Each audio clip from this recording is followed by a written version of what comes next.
padroeira de um povo a lutar,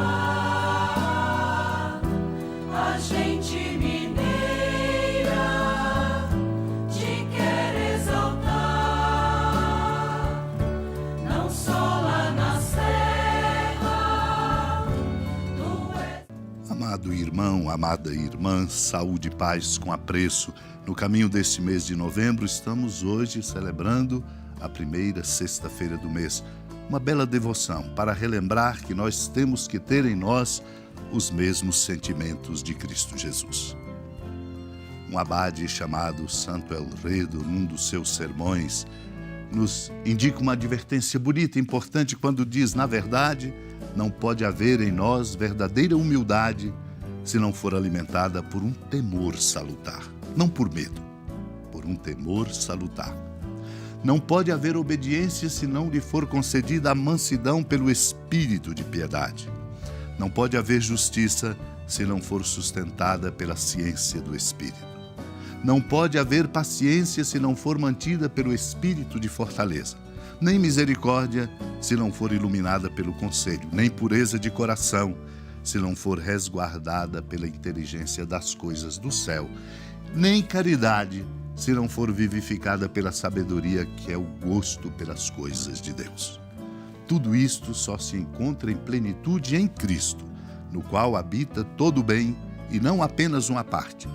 Por isso, meu irmão, minha irmã, o Espírito Santo infundiu em nosso coração o temor de Cristo, a fim de que, ao meditar continuamente sobre ele, como quem mastiga um alimento salutar, a nossa humildade interior se fortaleça. Roguemos-lhes que envolva também nosso comportamento externo, mas tratemos de não fazer o bem só para sermos vistos pelos homens, mas por convicção. Aconteceu que num dia de sábado, Jesus foi comer na casa de um dos chefes dos fariseus, e eles o observavam. Diante de Jesus havia um hidrópico. Tomando a palavra, Jesus falou aos mestres da lei e aos fariseus: a lei permite curar em dia de sábado ou não? Mas eles ficaram em silêncio. Então Jesus tomou o homem pela mão, curou-o e despediu.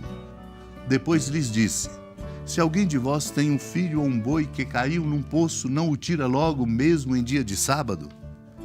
E eles não foram capazes de responder a isso.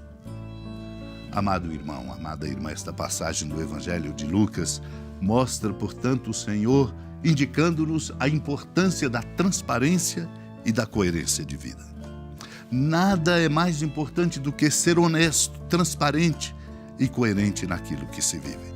Esse é um desafio humano e espiritual para todos nós, porque em nós está de verdade como um poço profundo, um reboliço de coisas sempre. E nós precisamos deixar e trabalhar que uma água límpida possa, de fato, emergir na nossa interioridade. Por isso, Jesus desafia os seus interlocutores, chefes dos fariseus, num dia de sábado, ao ver ali um homem hidrópico, portanto, necessitado da inteireza física. E Jesus, então, lhes fala aos mestres da lei e aos fariseus, com uma pergunta: a lei permite curar em dia de sábado ou não? O Senhor exatamente está chamando-os a compreender que, para além de qualquer coisa, importa o dom da vida e o respeito que nós devemos à vida como dom em cada pessoa. Depois de fazer esta pergunta, eles ficaram em silêncio. Não tiveram coragem de dizer aquilo que era a convicção deles, porque sabiam que seriam confrontados. Como foram? Jesus toma o homem pela mão, cura-o e o despede.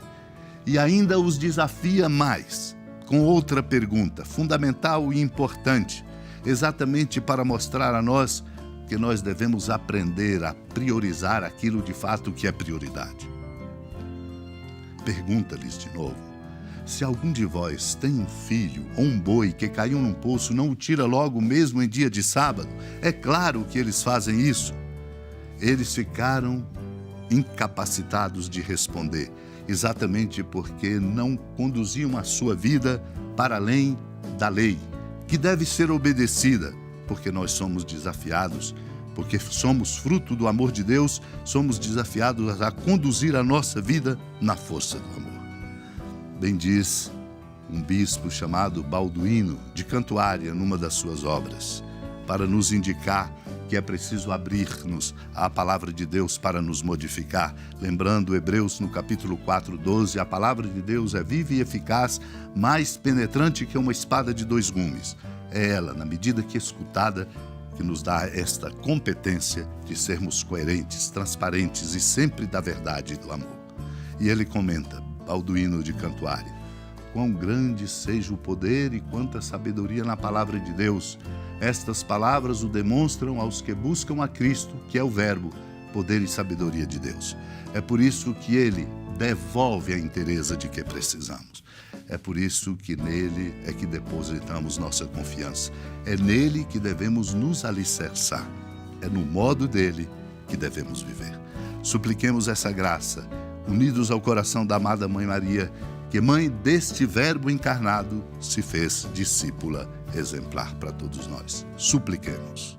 Senhora da piedade, Mãe Virgem do Cristo Deus. Lembrai-vos, ó piedosíssima Virgem Maria, que nunca se ouviu dizer que alguém daqueles que, tendo recorrido à vossa proteção, implorado a vossa assistência e reclamado o vosso socorro, tenha sido por vós desamparado. Animado com igual confiança, a vós recorro, ó Virgem das Virgens, e gemendo sob o peso dos meus pecados, me prostro a vossos pés. Não desprezeis as minhas súplicas, ó Mãe do Verbo encarnado, mas dignai-vos de as ouvir propícia e de me alcançar o que vos peço. Amém. Feliz padroeira de um povo a lutar, a gente mineira te quer exaltar, não só lá na serra, tu és esplendor